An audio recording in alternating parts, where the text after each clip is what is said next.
l'agenda trouvé dans le véhicule a eu ces mentions « Je suis au bout du rouleau ». Les pages qui ont suivi ont été arrachées. Par qui et pourquoi, et c'était en présence de la veuve, ce sont autant de questions que nous nous sommes posées. Et je vous ai dit, et c'est ça que vous devez retenir, que les enquêtes se poursuivent par rapport aux problèmes dont je t'ai présentement de vous livrer le secret.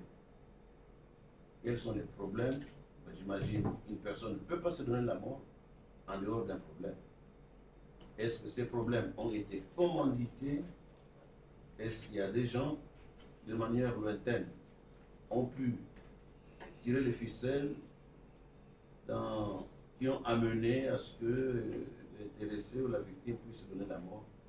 Autant de questions qui restent encore à être éludées pour y trouver des réponses. Le procureur ne l'a peut-être pas dit, le véhicule s'est arrêté là où il s'est arrêté. Les témoignages des personnes qui sont derrière, parce que c'était devant un garage,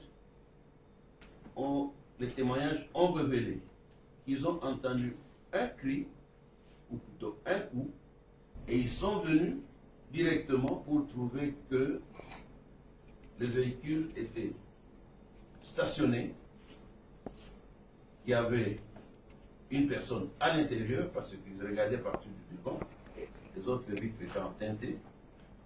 Et lorsque nos équipes arrivent, il y avait d'ailleurs de petits bandeaux qu'on appelle chégués, où déjà commencé à arracher, à voler le proviseur, soit comme ça. Donc là, les témoignages clairs des personnes qui ont été à l'endroit où le véhicule était trouvé est tranchant que le véhicule s'est arrêté, personne n'en est descendu. Et c'est confirmé par les experts qui ont trouvé le véhicule hermétiquement fermé, et comme le procureur vous l'a dit, impossible d'être dehors, de démarrer, de trouver le moteur et la clé à l'intérieur avec l'immatriculation en place. Cela est pratiquement impossible. Les autres détails, j'espère qu'ils vous ont été livrés de manière assez claire. Mesdames et messieurs, nous allons terminer notre communication en vous invitant